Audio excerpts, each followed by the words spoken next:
শিক্ষামন্ত্রীর দোষ, সেই পরিকাঠামো আর রাখছে না।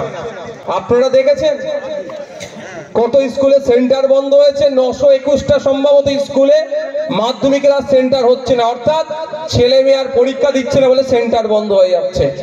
আজকে দেখুন সারা রাজ্যে প্রায় 8,500 শিক্ষা প্রতিষ্ঠান বন্ধ হয়ে যাচ্ছে। আমরা কি ভাবছি হয়তো হচ্ছে হোক, কিন্তু ক্ষতি আপনার হচ্ছে, যারা এই চটে বসে আছেন তাদের ক্ষতি হচ্ছে। কারণ সরকারি শিক্ষা প্রতিষ্ঠান বন্ধ হয়ে গেলে কি হবে, আপনার ছেলেটা আর সরকারি শিক্ষা প্রতিষ্ঠানে যেতে পারবে না, অর্থ দিয়ে আপনার ছেলেকে বেসরকারি শিক্ষা প্রতিষ্ঠানে পাঠাতে হবে। স্বাভাবিকভাবে সবার আর্থিকভাবে সচ্ছল নয়, তাহলে ছেলে মেয়েগুলো আর পড়াশোনা করবে না, স্কুল ছুট হয়ে যাবে। ওই নেতাদের ছেলেরা শিক্ষিত হবে আর আমরা যারা ভোটারদের ছেলেরা ওই তলনীতিই থাকবে। এখানে যারা উপস্থিত হয়েছেন এবার একজন হাত তুলে বলুন তো, কজনের ছেলে মেয়ে বেসরকারি স্কুলে পড়ে? বাংলা ভাষায়, পাতি ভাষায়, চলতি ভাষায় বলছি, কতজনের ছেলে মেয়ে টাকা দিয়ে শিক্ষা নেয়? হাত তুলে দেখান তো।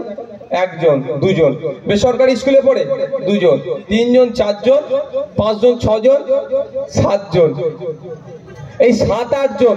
এখানে 1000 খানেক মানুষ আছে আমরা, তাহলে 7-8 জনের পরিবারের ছেলে মেয়েরা বেসরকারি স্কুলে গিয়ে পড়াশোনা করে। ম্যাক্সিমাম আমাদের ছেলে মেয়েরা কোথায় পড়ে? সরকারি স্কুলে। প্রথম কথা, সরকারি স্কুলগুলোকে বন্ধ করে দেওয়ার অপচেষ্টা চালাচ্ছে।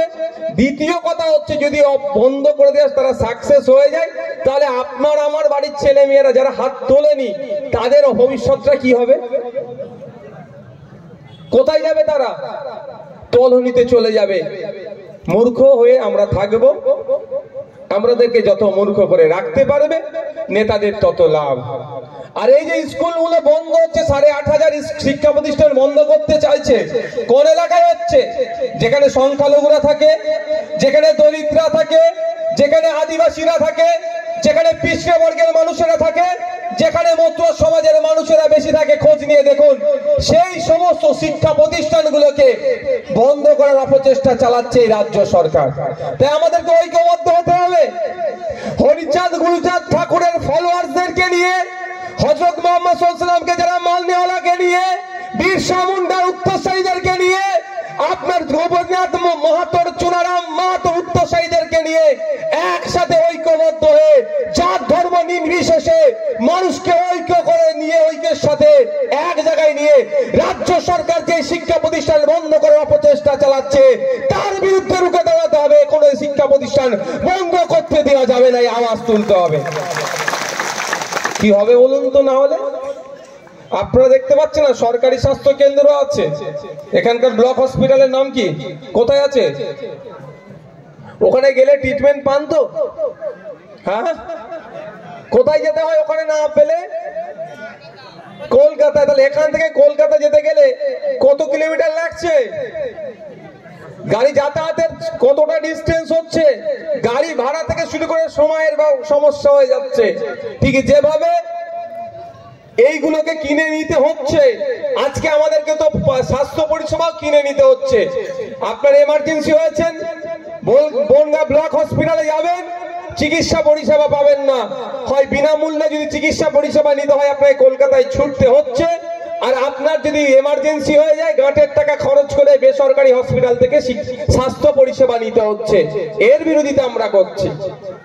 ঠিক একই ভাবে আগামী দিন আসতে চলেছে, যেই দিনে যে স্বাস্থ্য পরিষেবাকে যেমন কিনে নিতে হচ্ছে, ঠিক একই ভাবে শিক্ষাকেও কিনে নিতে হবে। সেটা আমাদেরকে বন্ধ করতে হবে। আজকে ভাবতে অবাক লাগছে, আপনারাও ভাবুন, ভাবা প্র্যাকটিস করুন। 500,000 টাকা তো মায়ের হাতে ধরিয়ে দিচ্ছে। সেই মায়ের সন্তান যেখান থেকে বুনিয়াদী শিক্ষা অর্জন করে, প্রাইমারি স্কুলগুলোতে গিয়ে দেখুন কটা টিচার আছে। খোঁজ নিয়ে দেখা যাবে 300-400 টিচার, ছাত্র ছাত্রী আছে, মাত্র 3 থেকে 4টি টিচার। তারাই 300-400 জন ছেলে মেয়ে বাচ্চাদেরকে কিভাবে কন্ট্রোল করবে?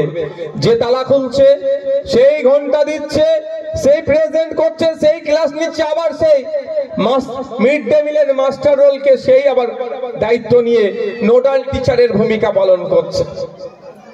ক্ষতিগ্রস্ত কারা হচ্ছে? ভোটারদের ছেলে মেয়েরা হচ্ছে। সাফার কারা করছে? যারা চটে বসে আছে তাদের সন্তানেরা হচ্ছে। তাই আওয়াজ তুলছি, আওয়াজ একসাথে